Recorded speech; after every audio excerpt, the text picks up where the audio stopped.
La vérité interdite sur l'argent que personne n'ose te révéler. Tu veux savoir pourquoi certaines personnes accumulent la richesse sans effort apparent, tandis que d'autres travaillent comme des forcenés toute leur vie sans jamais décoller? La réponse va te surprendre. On t'a menti, depuis toujours. On t'a répété qu'il fallait tout donner pour réussir, donner ton maximum, donner sans compter, te sacrifier, t'investir corps et âme. Mais voilà la réalité brutale que personne n'ose t'avouer. Il existe exactement 5 ressources que tu dois absolument refuser de donner. 5 éléments si précieux que les abandonner revient à ouvrir grand les portes de ta vie à la médiocrité financière. Pendant des siècles, une communauté particulière a maîtrisé cet art avec une précision redoutable. Les membres de cette communauté savent exactement ce qu'il faut partager pour prospérer et ce qu'il faut garder jalousement pour soi. Cette sagesse ancestrale leur a permis de traverser les pires tempêtes de l'histoire, tout en bâtissant des empires financiers qui défient le temps. Je m'appelle Rabbin Joseph. Pendant plus de 2 décennies, j'ai plongé dans l'étude approfondie des mécanismes qui ont permis à mon peuple de prospérer contre vents et marées. Aujourd'hui, je vais partager avec toi ces secrets qui vont probablement bouleverser tout ce que tu croyais savoir sur l'argent. Ce que tu t'apprêtes à découvrir va probablement heurter tes convictions. Ça va contredire tout ce que tes professeurs, tes parents ou la société t'ont enseigné. Mais si tu as le courage d'écouter jusqu'au bout et surtout d'appliquer ces principes dans ta vie, ta situation financière connaîtra une transformation radicale. Premier trésor à préserver absolument. Ta souveraineté décisionnelle. Voici la première hémorragie silencieuse qui ruine la vie de millions de personnes sans qu'elles s'en aperçoivent. Chaque fois que tu permets à quelqu'un d'autre de choisir à ta place, tu te dépouilles de ta force créatrice. Chaque fois que tu sollicites une autorisation avant de poursuivre tes ambitions, tu t'amputes de ton potentiel. Chaque fois que tu attends qu'on te valide avant de passer à l'action, tu sabotes ta capacité à générer de la richesse. Les personnes qui stagnent financièrement ont toutes un point commun. Elles cherchent perpétuellement l'approbation extérieure. Elles consultent leur famille avant de lancer un projet entrepreneurial. Elles demandent l'avis de leurs amis avant d'investir. Elles sondent tout leur entourage, sauf la seule personne qui compte vraiment, elles-mêmes. Et devine ce qui se passe systématiquement. Leurs proches, qui n'ont jamais osé sortir de leur zone de confort, qui n'ont jamais construit de fortune, qui n'ont jamais pris le moindre risque calculé, leur servent invariablement le même discours paralysant. C'est beaucoup trop dangereux, tu vas te ruiner, reste à ta place, au moins tu as la sécurité. Et la personne obéit comme un enfant docile. Elle confie son destin financier à des individus qui n'ont jamais accompli ce qu'elle aspire à réaliser. Résultat prévisible, elle reste coincée dans la médiocrité. Dans la tradition juive, il existe un concept puissant appelé Hishtadlut, l'initiative personnelle. C'est cette philosophie selon laquelle tu dois assumer pleinement tes choix et agir avec une détermination sans faille. Tu peux certainement recueillir des avis éclairés, tu peux chercher la sagesse auprès de mentors, mais in fine, c'est toi, et toi seul, qui dois trancher. Le Talmud énonce une vérité cinglante. Celui qui subordonne constamment ses décisions au jugement d'autrui ne s'élèvera jamais au-delà du niveau de ceux qu'il consulte.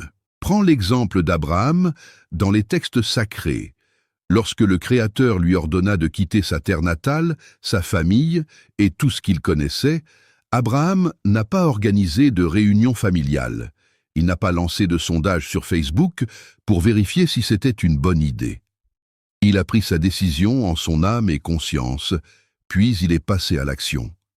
Et c'est précisément cette capacité à décider qui a fait de lui le patriarche de nations entières. Tous les grands bâtisseurs d'empires juifs partagent cette caractéristique fondamentale. Oui, ils écoutent les conseils avisés, mais ils gardent farouchement le contrôle de leurs décisions finales. Jamais ils n'abandonnent ce pouvoir à un tiers. Voici donc la règle d'or. Sollicite les conseils uniquement auprès de ceux qui ont déjà accompli ce que tu vises. Ignore systématiquement les opinions de ceux qui n'ont jamais tenté l'aventure. Et surtout, conserve toujours le dernier mot pour toi-même. Si tu abdiques ta souveraineté décisionnelle, tu invites la pauvreté dans ta vie. Si tu la préserves jalousement, tu déverrouilles le coffre-fort de la prospérité. Deuxième trésor sacré, ton capital temps. Le temps représente ta ressource la plus stratégique, plus précieuse encore que les billets de banque. Pourquoi? Parce qu'un compte bancaire vidé peut se remplir à nouveau. Les heures évaporées, elles, disparaissent dans le néant pour l'éternité. Pourtant, observe autour de toi. La majorité des gens dilapident leur temps comme s'ils n'avaient strictement aucune valeur marchande. Ils engloutissent des heures interminables à scroller sur Instagram, à observer passivement l'existence des autres. Ils passent leurs soirées hypnotisés devant des programmes télévisés qui n'enrichissent ni leur esprit, ni leur portefeuille. Ils sacrifient des années entières dans des emplois sans perspective, juste pour toucher un salaire qui couvre péniblement leurs dépenses mensuelles. Ils donnent leur temps. Et en retour, le vide absolu. La relation que les Juifs entretiennent avec le temps est radicalement différente. Dans leur système de valeurs ancestrales, le temps possède un caractère sacré. Chaque seconde est considérée comme un cadeau divin. Gaspiller son temps équivaut à commettre un péché gravissime, car tu dilapides quelque chose d'irremplaçable. Il existe en hébreu le concept de bitul zman, le gâchis temporel. Les sages enseignent qu'une personne qui gaspille son temps gaspille sa vie même, et celle qui gaspille sa vie ne peut construire aucune richesse durable. Le Talmud formule cette pensée avec une puissance saisissante. Le temps ressemble à une épée. Si tu ne l'utilises pas avec intention, c'est lui qui te tranche. Les millionnaires de tradition juive sont littéralement obsédés par la valeur stratégique de chaque minute. Avant d'allouer une seule heure de leur journée à quoi que ce soit, ils se posent systématiquement cette question. Qu'est-ce que ceci m'apporte concrètement en échange? Est-ce que cette activité me rapproche de mes objectifs? Est-ce qu'elle génère de la valeur tangible? Si la réponse est négative, ils refusent catégoriquement de donner cette heure. Peu importe qui formule la demande, peu importe la pression sociale qu'on tente d'exercer sur eux.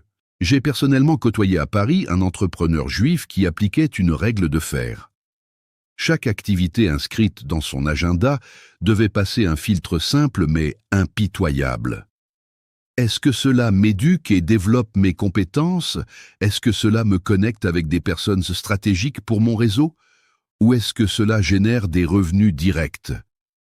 Si l'activité ne remplissait aucun de ces trois critères, il déclinait sans la moindre culpabilité, sans se justifier longuement. Lorsque je l'ai rencontré, cet homme avait bâti 3 entreprises florissantes et accumulé une fortune considérable. Non pas parce qu'il travaillait davantage que les autres, mais parce qu'il refusait catégoriquement de gaspiller une seule minute. La personne pauvre distribue son temps à tout le monde, aux divertissements télévisés, aux spirales infinies des réseaux sociaux, aux individus qui drainent son énergie sans rien apporter. Et au crépuscule de sa vie, elle se demande avec amertume où sont passées toutes ces décennies. La personne financièrement prospère protège son temps comme le plus précieux des trésors. Elle ne l'alloue qu'en échange d'une valeur équivalente ou supérieure. Et c'est précisément pour cette raison qu'elle construit une richesse solide pendant que les autres piétinent. Voici donc la règle incontournable. Avant d'accorder ton temps à qui que ce soit ou quoi que ce soit, interroge-toi systématiquement sur le retour sur investissement. Si la réponse est « rien de concret », alors ne donne pas. Troisième actif inestimable, ton image de marque personnelle. Ta réputation constitue ton actif le plus précieux dans l'économie moderne. Elle te précède dans chaque pièce où tu entres. Elle ouvre des opportunités fabuleuses ou les ferme hermétiquement. Elle attire les propositions lucratives ou les repousse au loin. Et une fois endommagée, elle devient presque impossible à restaurer complètement. Les personnes qui stagnent financièrement ne saisissent pas la valeur stratégique de leur réputation. Elles mentent sur des détails insignifiants. Elles ne respectent pas leurs engagements. Elles arrivent systématiquement en retard. Elles livrent un travail médiocre. Elles s'imaginent que personne ne remarque ces petites défaillances. Grave erreur. Tout le monde remarque, et surtout, tout le monde se souvient. Alors, quand une opportunité exceptionnelle se présente, personne ne pense à les recommander. Pourquoi? Parce que leur réputation les a déjà disqualifiés silencieusement. Les Juifs entretiennent une véritable obsession pour leur réputation. C'est l'un des secrets les mieux gardés de leur réussite collective. Dans leur tradition ancestrale existe le concept de Hilul Hashem, la profanation du nom. Cette idée véhicule une responsabilité écrasante. Un Juif qui se comporte de manière inappropriée ne déshonore pas seulement sa propre personne, mais ternit l'image de toute sa communauté et par extension, celle du divin lui-même. Le Talmud proclame « Un bon nom possède plus de valeur que l'huile la plus précieuse ». Dans l'Antiquité, l'huile fine représentait l'une des marchandises les plus coûteuses. Et pourtant, les sages affirment que ta réputation surpasse encore cette valeur. Observe le fonctionnement du commerce international du diamant à Anvers. Des pierres précieuses valant des millions d'euros changent de propriétaire sur la base d'une simple poignée de main. Aucun contrat écrit de 50 pages. Aucune armée d'avocats. Juste 2 mots prononcés en yiddish. Mazal bracha, chance et bénédiction. Comment une telle confiance est-elle possible dans un secteur manipulant des sommes aussi colossales? Parce que dans cet univers, ta réputation représente littéralement tout. Si tu trahis ta parole une seule fois, c'est terminé. Plus personne ne conclura jamais d'affaires avec toi. Ta carrière dans cette industrie s'évapore instantanément. C'est précisément pour cette raison que les diamantaires juifs ne mentent jamais dans leurs transactions. C'est pour cela qu'ils honorent systématiquement leurs promesses. C'est pour cela qu'ils livrent toujours exactement ce qu'ils ont annoncé. Non pas parce qu'ils sont des saints irréprochables, mais parce qu'ils comprennent intuitivement que leur réputation constitue leur actif le plus stratégique. Un juif peut perdre l'intégralité de sa fortune du jour au lendemain et tout reconstruire en quelques années. Pourquoi? Parce que sa réputation intacte lui ouvrira toutes les portes. Les investisseurs lui prêteront des capitaux. Les partenaires lui feront confiance pour des collaborations. Mais un juif qui détruit sa réputation a tout perdu, même s'il conserve son argent. Personne ne voudra plus jamais s'associer avec lui. Voici donc la règle fondamentale. Protège ta réputation comme tu protégerais ta propre vie. Ne mens jamais, surtout pas sur les petites choses. Honore systématiquement tes engagements. Fais toujours ce que tu as annoncé que tu ferais. Et si des circonstances imprévues t'empêchent de tenir une promesse, préviens immédiatement avec transparence et honnêteté. Ta réputation se construit lentement, pierre après pierre, choix après choix, année après année. Mais elle peut s'effondrer en un instant à cause d'une seule décision stupide. Ne sacrifie jamais ta réputation, c'est le prix que tu paies pour une pauvreté permanente et irréversible. 4e ressource vitale. Ton énergie mentale et émotionnelle. Ton énergie n'est pas illimitée. Chaque matin, tu te réveilles avec un réservoir d'énergie mentale, émotionnelle et physique. La manière dont tu alloues cette énergie détermine directement les résultats que tu obtiens dans ta vie. Les personnes qui végètent financièrement gaspillent leur énergie précieuse avec les mauvaises personnes. Elles passent des heures à écouter des amis qui se lamentent perpétuellement sans jamais agir. Elles écoutent religieusement les problèmes de gens qui ne cherchent pas vraiment de solution, juste une oreille complaisante. Elles tentent désespérément de convaincre des personnes qui ne veulent absolument pas changer d'avis. Elles se disputent avec des individus toxiques qui drainent leur force vitale. Et à la fin de la journée, il ne leur reste plus une goutte d'énergie pour construire leur propre existence. Le Talmud enseigne une sagesse millénaire à ce sujet. Éloigne-toi du mauvais voisin et ne t'associe jamais avec les méchants. Ce conseil n'est pas une question de cruauté ou de mépris. C'est une stratégie de survie. Les sages avaient parfaitement compris que l'énergie est contagieuse. Si tu passes du temps avec des personnes négatives, tu absorberas inévitablement leur négativité.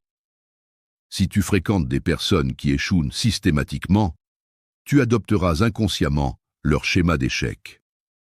Mais si tu t'entoures de personnes qui réussissent, qui construisent, qui avancent malgré les obstacles, tu capteras leur énergie constructive.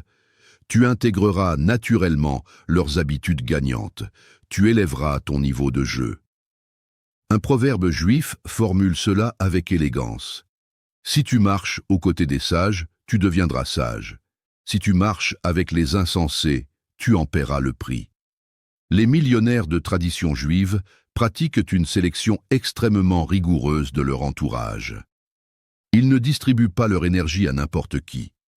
Ils choisissent délibérément et stratégiquement de s'entourer de personnes qui les élèvent intellectuellement, qui les challengent positivement, qui les inspirent à viser plus haut.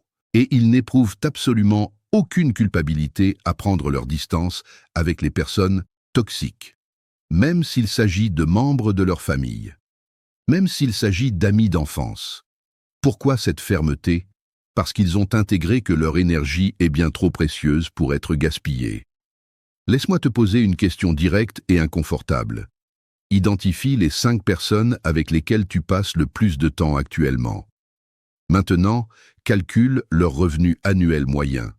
Il y a de très fortes probabilités que ton propre revenu gravite autour de cette moyenne. Ce n'est absolument pas une coïncidence. C'est une loi sociologique puissante. Tu deviens inévitablement semblable aux personnes qui composent ton environnement quotidien. Voici donc la règle d'action.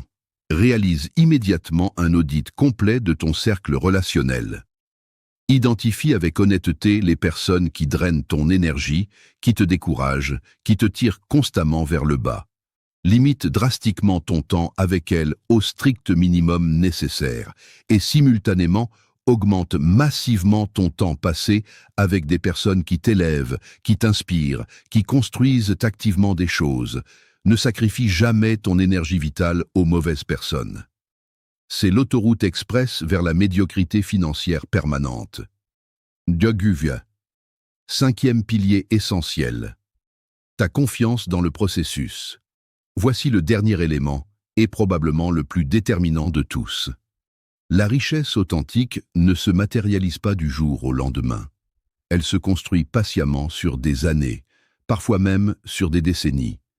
C'est un processus lent, progressif, souvent invisible aux yeux des observateurs externes. Et c'est précisément pour cette raison que la majorité des gens abandonnent avant de récolter les fruits de leurs efforts. Ils démarrent un projet avec un enthousiasme débordant. Ils travaillent intensément pendant quelques semaines, peut-être quelques mois. Et dès qu'ils ne constatent pas de résultats spectaculaires immédiats, ils jettent l'éponge. Ils passent à autre chose. Ils recommencent à zéro avec un nouveau projet. Et ils ne comprennent jamais pourquoi ils tournent en rond sans progresser. Les Juifs manifestent une patience quasi surnaturelle lorsqu'il s'agit de bâtir la richesse. Une patience qui semble incompréhensible pour les esprits formatés à la gratification instantanée. Il existe une histoire célèbre dans le Talmud qui illustre parfaitement cette philosophie.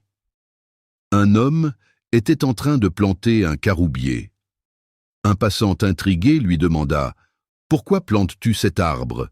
Tu sais parfaitement qu'il faut 70 ans avant qu'il ne produise des fruits. Tu ne seras plus de ce monde pour en profiter. » L'homme répondit avec une sagesse désarmante.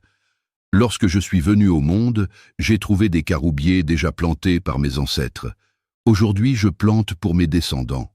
Voilà la mentalité qui a permis à ce peuple de prospérer à travers les millénaires. Ils raisonnent en termes de génération, pas en termes de mois. Ils plantent des graines qu'ils ne verront peut-être jamais éclore. Mais ils plantent quand même, parce qu'ils ont une foi inébranlable dans le processus. Le Talmud énonce « Il ne t'incombe pas de terminer l'œuvre, mais tu n'es pas libre de t'en dispenser ». Les personnes qui stagnent financièrement veulent des résultats instantanés. Elles veulent devenir millionnaires en 6 mois. Elles cherchent frénétiquement des raccourcis, des formules magiques. Et quand la magie n'opère pas, elles abandonnent avec amertume. Les personnes qui construisent une richesse durable comprennent intuitivement que la prospérité est un marathon, absolument pas un sprint. Elles comprennent que chaque petite action positive s'accumule avec le temps, créant un effet composé puissant. Elles comprennent que la patience stratégique et la persévérance obstinée triomphent toujours de la vitesse et de l'impatience. Examine les plus grandes dynasties financières juives. Les Rothschild ont consacré plusieurs générations entières à édifier leur empire. Ils n'ont pas abandonné après le premier revers. Ils n'ont pas jeté l'éponge après le premier échec cuisant. Ils ont persévéré génération après génération jusqu'à devenir la famille la plus fortunée de l'histoire moderne. Voici donc la règle ultime. Lorsque tu entreprends quelque chose de significatif, engage-toi pour le long terme. Pas pour 6 mois, pas pour 1 an, pour aussi longtemps qu'il faudra. Et quand les résultats tardent à se manifester, quand tout semble stagner, ne perds surtout pas ta foi dans le processus. Continue à planter tes graines, continue à arroser patiemment, continue à travailler avec constance, parce que celui qui abandonne prématurément garantit mathématiquement son échec. Mais celui qui persévère avec intelligence finit toujours, inévitablement, par récolter une abondante moisson. Ne sacrifie jamais ta confiance dans le processus. C'est la dernière barrière protectrice entre toi et la pauvreté définitive. Synthèse et passage à l'action. Récapitulons ensemble les 5 ressources précieuses que tu dois absolument refuser de donner si tu aspires sincèrement à construire une richesse durable. Première ressource. Ne sacrifie jamais ta souveraineté décisionnelle. Recueille certainement des conseils avisés auprès de mentors qualifiés, mais conserve toujours le pouvoir de décision finale. Ne permets à personne d'autre de piloter ta vie à ta place. Deuxième ressource. Ne dilapide jamais ton capital temps sans obtenir de valeur équivalente en retour. Ton temps représente ta ressource la plus stratégique et la plus limitée. Protège-le avec la vigilance d'un gardien de trésor. Troisième ressource. Ne compromets jamais ta réputation. C'est ton actif le plus précieux dans l'économie moderne. Une fois endommagée, elle devient quasiment impossible à restaurer complètement. Quatrième ressource. Ne gaspille jamais ton énergie vitale avec les mauvaises personnes. Entoure-toi stratégiquement d'individus qui t'élèvent, qui te challengent positivement. Prends tes distances avec ceux qui drainent tes forces sans rien apporter. Cinquième ressource. Ne renonce jamais à ta confiance dans le processus. La construction d'une richesse authentique demande du temps, de la patience, de la constance. Persévère intelligemment, même lorsque les résultats tardent à se manifester visiblement. Ces 5 principes peuvent sembler simples à comprendre intellectuellement, mais leur application concrète exige de la discipline rigoureuse, du courage face à la pression sociale et une patience à toute épreuve. Pourtant, si tu les protèges jalousement, si tu refuses catégoriquement de les sacrifier, tu créeras autour de ta capacité à générer de la richesse un bouclier impénétrable que rien ne pourra fissurer. Les Juifs ont intégré ces mécanismes il y a plusieurs millénaires. C'est précisément pour cette raison qu'ils ont prospéré dans tous les pays où ils se sont installés, dans toutes les circonstances imaginables, à travers toutes les épreuves historiques les plus terribles. Aujourd'hui, tu possèdes la même sagesse ancestrale, la même connaissance stratégique, les mêmes principes éprouvés. La question cruciale est maintenant, qu'est-ce que tu vas concrètement en faire? Tu peux continuer à distribuer généreusement ces 5 ressources précieuses et attirer inexorablement la pauvreté dans ta vie. Ou tu peux commencer dès aujourd'hui à les protéger férocement et ouvrir ainsi toutes grandes les portes de la prospérité. Le choix t'appartient entièrement, et personne d'autre que toi ne peut le faire à ta place. Shalom. Que chaque pas que tu feras à partir de ce jour soit béni et te rapproche de l'abondance que tu mérites.